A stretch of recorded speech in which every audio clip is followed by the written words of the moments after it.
Senator. Thank you. It's good to be back with you guys. It's great to see you. For all that you do. Thank you.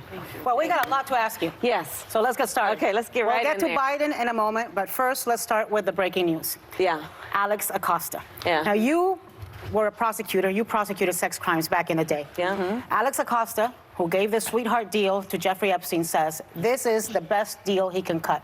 Tell us from your prosecutor hat on, is there any way in your mind that this could have been the best deal he could have cut? Absolutely not. And I will tell you, Anna, that I personally prosecuted child sexual assault cases. Yes.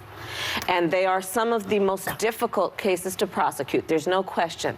In fact, in many ways, they're even more difficult to prosecute than homicide cases. Why? Because you're asking a jury to believe a young person over an adult on an incident that obviously, because that adult is a predator, so they choose their prey carefully, and they choose the location of their predatory behavior carefully, which means there are going to be no witnesses. So by the very nature of these cases, they are going to be difficult because the predator selects his prey in a way that it will be about vulnerable children. It will be about children who are afraid to tell someone. It will be about children who may not otherwise have a strong support system behind them so that they run home and tell somebody, right? It's usually a long period of time. It's usually well, elapsed. that's exactly right. Well. And that's part of the nature of these cases. It's the nature of these cases. And so any prosecutor worth their salt, especially one who understands the nature of these cases, which any prosecutor should if they're taking the case on, knows that this is the exact kind of case that is typical of somebody who's preyed on children. And that case should go before a jury, and that person should go to prison for a long period of time. Well, hopefully Epstein will now. Hopefully he will, but you know, the thing that I found, obviously, you can tell by the tone of my perspective, the thing that I found so troubling, disheartening, and really unbelievable was the way that Acosta has described the challenge he had, because it's like saying it's really difficult to make an omelet. Well, then get out the kitchen if you don't know how to cook. Right? If you don't know how to do your job, you shouldn't be in the position. Don't take the fame and glory that comes with the position if you don't know how to do the work and the job. And we're talking about children. Every day. You know, and here's the thing, when I would also prosecute these cases, one of the things I would say is that, look, any of us who has raised a daughter or a girl, we know that and I'm just going to be explicit, when they hit puberty, they start to develop hips and breasts, right? And don't you dare say that because she starts to take on those physical attributes, she's any less of a child. Right. Because what any of us who has raised a daughter knows, that when you sit down with that child, and you are speaking with her or cuddling with her while you're watching television or just raising her, she is a child. They're babies. They are babies. And because you find her in your sick mind sexually attractive, does not and should not allow you to get off for your behavior and get away with that behavior. And so that's also part of the challenge with these cases, and that case in particular, based on what I've read. These are children. And try having to put those babies on the witness stand. And that's exactly right. And it is difficult, but it is done every day in courtrooms in America. Every day in courtrooms in America, prosecutors are prosecuting these cases and getting convictions. I got them. I personally got them. So that's what I find so troubling about the narrative. And then don't tell me, well, it's a function of this is the era where people now believe that. No, that was ridiculous. But it was a lame excuse for the fact that he let this guy go with nothing but a simple, very light pat on the head. And didn't tell anybody. Didn't tell the victims what he had done. Which is re-victimizing them. You know, in so many states, we've actually passed legislation that, and for that very reason, require that the victims be told. Because otherwise the system is doing just what the predator did, which is depriving them of their power and agency. And it was required federally anyway. Well, I think we're all in agreement of how abhorrent all of it is, and it's very difficult to talk about, but I'm glad we are. Yeah. I need to pivot, though, Okay. if you don't mind. So let's talk about Joe Biden. Okay. And your confrontation with him at the debate like we just saw. So back in January, you told NPR News, quote, "You're not going to hear me criticize Joe Biden. I think he's a great guy." There's another woman of color in the race, Congresswoman Tulsi Gabbard, who has denounced your attack as a, quote, political ploy, given that your position on busing doesn't seem all that different from Joe Biden's. So I think a lot of people are curious what happened to that promise, and what would you say to Congresswoman Gabbard? I have no intention of attacking Joe Biden, but I am going to point out our differences of opinion on a very critical moment in the history of the United States. 1954, the United States Supreme Court unanimously decided Brown v. Board of Education because there were segregationists in the history of our country, including the members of the United States Senate, who lived their career and their reputations on the basis of ensuring that the races would not be educated together. So the issue came up before the debate, many days, if not weeks, which was the comments made about those segregationists and our difference of opinion about who they were. And that they worked on an issue that directly impacted me, which is this issue of busing. So listen, this is a presidential race. And I absolutely agree and believe and maintain that we should not have personal attacks against each other. We should not be attacking each other. But we're on a debate stage. A Biden advisor called you slick and stage. slippery. A Biden advisor just called you Well, that. you know what? We're on a debate stage. And if you have not prepared and you're not ready for somebody to point out a difference of opinion about the history of segregation in our country and what was necessary to deal with that, which at that time was busing, then you're probably not ready. Kamala, a lot of people were not for busing. I remember that. Black people, white people, everybody was sort of against it. There was like a small percentage. Now that you look back on it, you think it's a good idea? If I were serving in the United States Senate 40 years ago, when Joe Biden was serving there, Yes. we would have been on opposite sides. You would have said that busing is good. I would, but let me Right. tell you why. Because at that time, we had people leading state houses.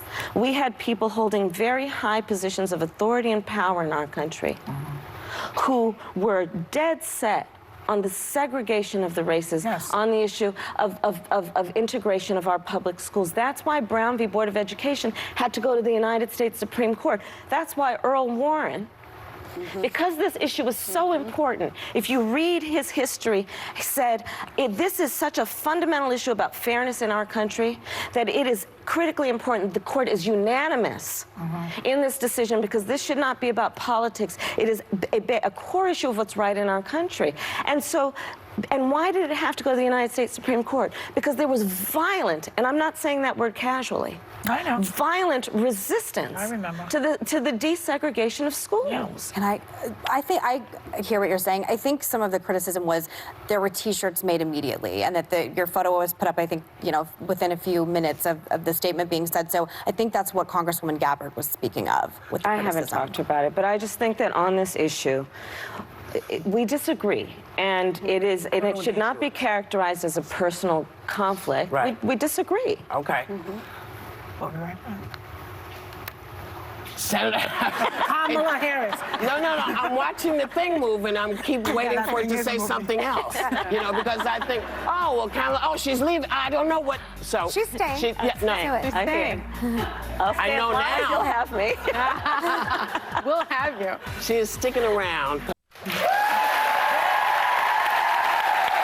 are back with Senator Kamala Harris. So, one of the bigger issues in watching these debates for me is I don't want to see you all cannibalizing each other, and that's what it felt like. I'm just going to say it, because we have discussions about what happened in the past, what was. I'm 55, baby, so I remember all the things that came, and I remember who ran this country. This country was not run by people friendly to us forever until maybe when John Kennedy came, and then we weren't even sure then. Right. So this is not a surprise. What I want to know, what I want to see you all explain to us all is what you're going to do to get this man Out of office. out of That's office. right. I'm with you. That's what I don't, none of us at the table, I'm including us like we're on the thing, but none of us at this table, if you really check some of the mistakes we've made in our past, are going to come up as perfect. So we're going to find that in all these 55,000 people that are running. But I want to know that we are on the same page when it comes to getting that out, and that we are going to find the way to bring us back into balance. That's what I want to see, what you're going to do to help. Well, you're absolutely right. But you're absolutely right. You're right. And there is no question in my mind that we, not only at this table, but we on that debate stage are of collective purpose in that regard. Listen, Donald Trump came into office on an agenda that was about make America great again. And then that, of course, begs the question, again, for whom? And he has come into office making all kinds of promises to people, and he has betrayed so many of those people. He came in saying he was going to help get him out? That's what I want to know. How are we getting him out? We're going to prosecute the case against 4 more years of Donald Trump. All right. And there's a long rap sheet. Okay. You look at it in terms of him coming in saying he was going to help working people, farmers, auto workers. Okay, let's look at that. So trade policy by tweet is what we get from the guy. Going at it in a unilateral way, which has resulted, I'm spending a lot of time, as you can imagine, in Iowa, New Hampshire, Nevada, and South Carolina. In Iowa, farmers are looking at bankruptcy. They've got soybeans rotting in bins because they did the hard work of over a decade cultivating a market in China that has now been cut off from them. Some are estimating that as many as 700,000 auto workers before the end of the year will lose their jobs. American families, because of this so-called trade policy, are spending $1.4 billion a month more in everything from shampoo to washing machines because of this so-called trade policy. And then what does he do? What else is on the rap sheet? He passes a tax bill that benefits the top 1% and the biggest corporations of this country. Meanwhile, crowing about this great economy of his. Well, let's have a conversation about that. You ask, how are you measuring the greatness of this economy of yours that you call it so great? Oh, by the stock market. Well, that's fine if you own stocks. And guess what? 74% of the stocks that are owned in America are owned by the top 10%. That's not touching most people. Then you ask, well, how else are you measuring the greatness of the so-called economy of yours? And they talk about the unemployment numbers. Well, let me tell you something. I am traveling on country. People are working. They're working 2 and 3 jobs, and in our America, people should not have to work more than 1 job to have a roof over their head and food on the table.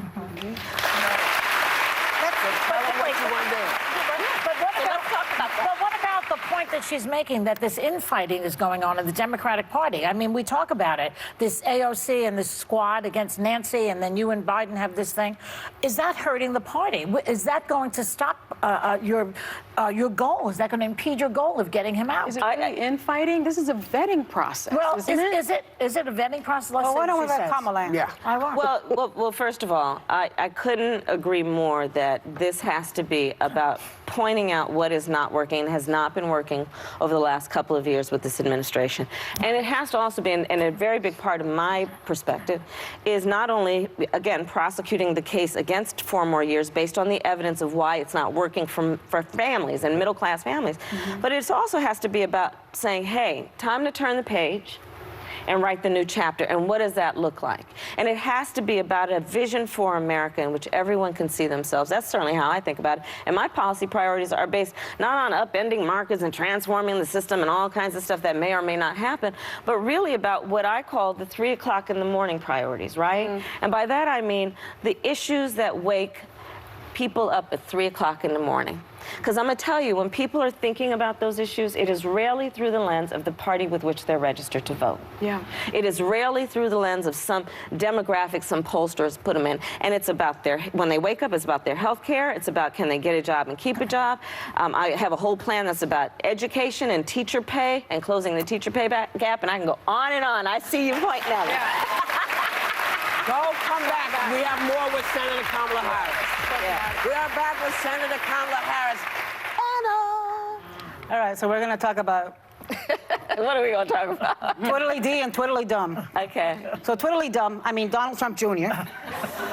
retweeted a birther-style tweet about you, against you. Yesterday, the guy who made the original tweet, imagine that, a Trump tweeting a birther-style tweet against a candidate of color. Haven't I seen this movie before? Yeah. Anyways, the guy who did the original tweet was in the White House yesterday, invited to this social media summit. I'd like to hear your thoughts. And the tweet was about the fact that they're saying that Senator Harris is not black enough. Yeah, well, Right. it's an old playbook. They've done this before. We've seen this movie before. And frankly, I just have to tell you, I find it really uninteresting. That's right. I mean, It's true. It's kind of boring. it is. It really is. Well, you know how that movie ended the first time? Right. With a that's candidate it. of color in the White House. Right. Yeah. Bring it. Exactly right. And the bottom line is that anybody in this country that lives in black skin experiences racism and the black experience in this country, right? So, anyway, I want to talk about policies. Okay, good. I do too. Yeah, and the bottom line is that we do this thing called a policy speed round with all the candidates that, Okay, visit good, our table. good, Okay, so good. now it's your turn. Okay, great. Two-sentence take on a few key issues. Medicare for all. Medicare for all. Right now we have Medicare for all, and it's called an emergency room. Right. Right now, on a daily basis, millions of seniors transition into Medicare every day, and they're good. We have a problem in America, which is that we have millions of people who do not have access to health care simply because they cannot afford it. Access to health care should be a right and not a privilege of just those who can afford it. So Medicare for all, yes. Yes. Okay. And private insurance also, because that's what I have. Supplemental private insurance. Yes, I think that works. Yeah. All right. Okay. Universal pre-K education. Yes, yes, yes. And I will also tell you, I am also prepared to take it to the next step, which is to put in place the first federal investment in closing the teacher pay gap. Why? Because I'm meeting teachers who are working 2 and 3 jobs. 94% of our public school teachers come out of their own pocket to help pay for school supplies. Teachers make on average 11% less than similarly educated professionals, and they are raising our children along with us, and we are not paying them their value. That's Reparations? Right. Great. Great. All right. You're going to have to wait and come back and find out the answer to that question. We'll be right back. So we're back. We're back with Senator Kamala Harris. Sonny. Closing the racial wealth gap and reparations. Yes, close the racial wealth gap, absolutely. In fact, what I am proposing is that as it relates particularly to housing, we have had a history of redlining, of excluding, in particular, African-American homeowners from families from buying homes. I intend to deal with that by giving people who are living in federally subsidized housing a federal grant that will help them put down payments on homes, and also to deal with credit scores. You have to hear this, though, because we judge credit and healthy credit based on an assumption you have money, so we look at credit card payments. Instead of, hey, how about if their family's paying their phone bill on time, and paying their rent on time, and paying their utility bills on time? We should be measuring that as part of you are a responsible person financially, so they can qualify for credit. Done. That's good. Okay. I'm going to try and make this as quick and dirty as possible. Okay. You're for decriminalizing border crossings. You're one of the people that raised their hand at the debate. Do you agree with AOC that we should get rid of DHS altogether? That is not correct. I am not in favor of decriminalizing or not having consequence for it. We have to keep, let me just be very clear. We have to have a secure border, but I am in favor of saying that we're not going to treat people who are undocumented and cross the border as criminals. That's correct. That is correct.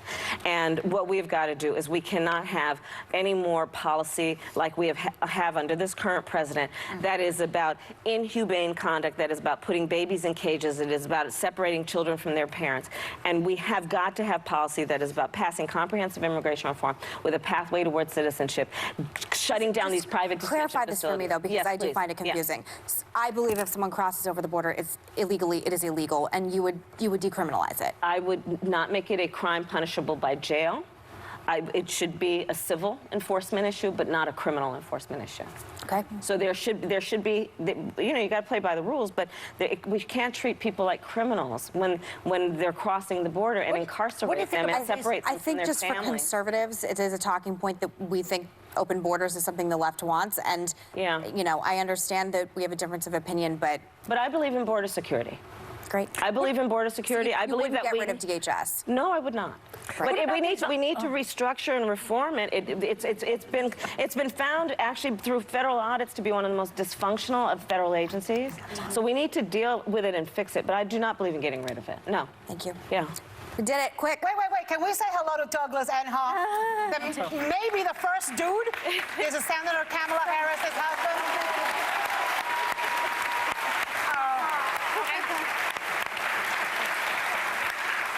I'm all supportive husbands. Yeah, husbands are fine. You got it. You're I've somebody had else. several. Yeah.